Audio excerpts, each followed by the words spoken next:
Brigadier doctor विजय सागर सुना है। दीवान हमारे साथ जुड़ चुके हैं। डॉक्टर साहब, आपका स्वागत है। कुछ कहावत है ना, लम्हों ने खता की सदियों ने सजा पाई, कुछ इस तरह से है। अगर हम शिमला समझौता ना करते, 93,000 सैनिकों को ना छोड़ते, 13,000 जो वर्ग किलोमीटर जमीन हम वापस ना देते, तो स्थितियां कुछ और होती। जी ब्रिगेडियर साहब, मैंने आपसे सवाल पूछा था, आपने शायद सुना नहीं। लम्हों ने खता की सदियों ने सजा पाई। जो बिल्कुल शिमला बिल्कुल समझौता नहीं करते तो आज स्थितियां कुछ और होती। देखिए 93,000 फौजी, तेरह हेलो। हजार किलोमीटर स्क्वायर किलोमीटर लैंड। देखिए जी विनोद जी, ब्रिगेडियर साहब। जो आपकी बात है वो बिल्कुल सही है।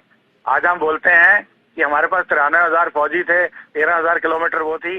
बांग्लादेश को रिकग्नाइज कराना था और बहुत कुछ कराना था। यहाँ पे हमें कश्मीर का मुद्दा फाइनली सॉल्व करा लेना चाहिए था। परंतु मैं आपको ये बता दूं, मैंने उस वक्त क्या घटनाएं हुई, कि क्या क्या बुक्स लिखी गई, किन लोगों की गलती थी, ये जो डिप्लोमेटिक फेलियर हुआ, ये किसका फेलियर था, वो सारा पढ़ा है। तो उसमें कुछ घटनाक्रम इस तरह था कि इंदिरा गांधी ने कोशिश की थी बोलने की, मगर भुट्टो साहब ने क्या किया, यानी कि नौबत यहां तक आ गई थी कि उनका सामान पैक हो गया था 10 बजे सुबह और वो चल रहे थे एयरपोर्ट की तरफ बिना समझौता करे हुए। तो उस वक्त लास्ट मोमेंट पे नाम लेना ठीक बात नहीं है। 5 लोग थे जो गांधी जी के जो एडवाइजर थे, 3 वहां प्रेजेंट थे, नाम नहीं लूंगा। उनमें से किसी ने जाकर के कुछ करवाया और बिठाया और किसी किस्म का समझौता कराया गया, मजबूरी में कराया गया, क्योंकि उस वक्त जियोपॉलिटिकल सिचुएशन कुछ और थी। भुट्टो साहब ने बोला कि अगर आप मेरे से ये कश्मीर का मसला या जो भी आप मांग रहे हैं तो मैं वापस जाके क्या जवाब दूंगा, मेरे पास कोई मुंह नहीं होगा। और ऊपर से अमेरिका का प्रेशर था, अमेरिका बिल्कुल खड़ा था अलॉन्ग विद पाकिस्तान। तो उस वक्त वो समझौता हो नहीं रहा था। तो जल्दबाजी में मेरे ख्याल में उस वक्त हमारे जो प्रधानमंत्री श्रीमती इंदिरा गांधी थी, उनको शायद या सोवियत, जैसे सोवियत ने हमें लड़ाई के दौरान हमें बचाया था चट्टागांव ब्लॉकेड के बारे में, बे ऑफ बंगाल में, तो यहाँ भी उनकी मदद लेने की जरूरत थी। परंतु जो एडवाइजर थे, हमें नाम ले, मैं फिर बोल रहा हूँ, नाम नहीं लूंगा क्योंकि लोग उनके काफी उनको हेट करते हैं। तो ये एडवाइजर की वजह से ये एक फ्लॉ हो गया और ये हमारा डिप्लोमेटिक फेलियर बन गया। तो आज अगर हम कह लें कि वो अगर खता थी, लम्हों की खता और सदियां सजा पा रही हैं, तो ये शायद गलत नहीं होगा आपका बोलना। चलिए, मुनीर बाहर आए हैं, मुनीर बिल से बाहर निकले हैं। देखिए ऐसा है, जब मुनीर साहब की बात है या हाफिज सईद जैसे आतंकियों की बात है, इन सबको छुपाया गया था एक बंकर्स के, न्यूक्लियर प्रूफ बंकर्स के अंदर। और ये जो आपको आपकी चैनल पे मैंने देखा था कि आप चला रहे थे कि उन्होंने टैंक पे खड़े होके टीला फायरिंग रेंज के ऊपर भड़काऊ भाषण दिया, मैं इससे सहमत नहीं हूँ। क्योंकि पहले जो रिपोर्ट आई थी, वो जो पहले फोटो दिखाई गई थी आसिम मुनीरी की टैंक के ऊपर बाहर खड़े होके, 4 स्टार लगे हुए टैंक के ऊपर, वो पुरानी फोटोग्राफ थी और वो म्यूटेड थी, उसमें कोई ऑडियो नहीं था। ऑडियो उनका बाद में रिकॉर्ड करके जहां भी वो किसी बंकर में है वहां से आया। अब वो बंकर में कैसे है हमें कैसे पता।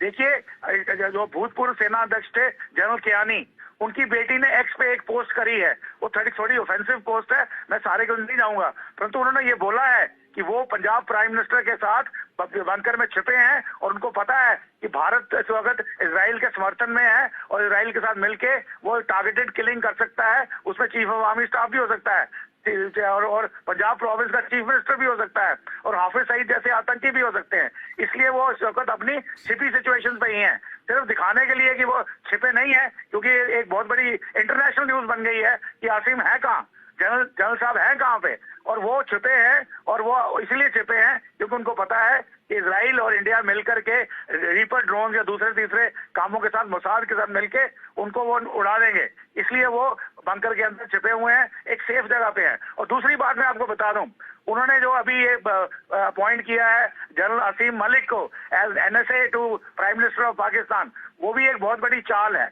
और अगर आपने देखा होगा, कल उनकी नेशनल असेंबली के अंदर बहुत सारे मेंबर्स थे जो आसिम साहब की गुण गा रहे थे, उनकी बोली बोल रहे थे कि वो पहली ईंट रखेंगे बाबरी मस्जिद की, पहली अजान देंगे आसिम मुनीर साहब, और वो वैसे भी मौलाना के बेटे हैं, रेडिकलाइज्ड हैं। तो वो ऐसी बातें जो की जा रही हैं, ये एक बताया जा रहा है कि देयर इज अ लाइकली कू इन पाकिस्तान, कू हो सकता है, शायद उसकी तैयारियां शुरू हो रही हैं। अभी अगर शहबाज शरीफ साहब कुछ करना भी चाहें और अगर एडवाइजर उनके आईएसआई चीफ हैं, जिनको अभी एडवाइजर का, नेशनल सिक्योरिटी एडवाइजर की जो पोस्ट खाली पड़ी थी वर्षों से, वहां बिठा दिया है, तो किस लिए बिठाया है? उनको इसलिए बिठाया है कि वो वही काम करे जो जनरल आसिम मुनीर चाहते हैं करवाना। और फाइनली एक ऐसे अप्रोप्रिएट टाइम पे जब जनता पूरी तरह से चार्ज हो और फेलियर जो है, जनता का रोष है, वो पॉलिटिकल एस्टैब्लिशमेंट की तरफ जाए, तब वो कंट्री को टेक ओवर कर लें। तो ये भी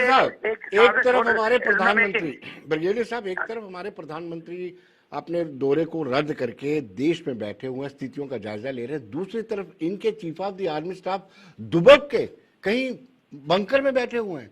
ये क्या रहनुमाई करेंगे अपने मालिक अवाम की? देखिए, ये अपने स्टाफ के टच में तो होंगे, पर बंकर में इसलिए बैठे हैं क्योंकि उनको पूरा यकीन है, जैसे हमने सुलेमानी को मारा था इराक में, ईरानियन जनरल को, इराक के प्रेसिडेंट को मारा गया था मोसाद द्वारा, तो उनको पता है मोसाद, रॉ, इंडिया और इजराइल इस वक्त एक ही पेज पे है। और इंडिया के पास अमेरिका से MQ-9 रीपर ड्रोन्स आ चुके हैं जो इसके काबिल हैं, या हम इजराइल से कुछ ले भी सकते हैं। तो इस वक्त जो अनकन्वेंशनल जो स्ट्राइक होनी है, जो आप कन्वेंशनल स्ट्राइक नहीं करेंगे, अनकन्वेंशनल स्ट्राइक में एक ऑप्शन ये भी है to hit out at the top commanders, उसमें जनरल आसिम मुनीर भी एक हैं। तो वो और बाकी उनके जो जितने भी आतंकी आका हैं, ये हैंडलर्स हैं, हाफिज सईद जैसे, वो सबके सब इस वक्त दुबके हुए हैं इस डर से। चलिए ब्रिगेडियर साहब, समय इजाजत नहीं दे रहा, आप हमारे साथ शामिल हुए, आपका बहुत बहुत शुक्रिया।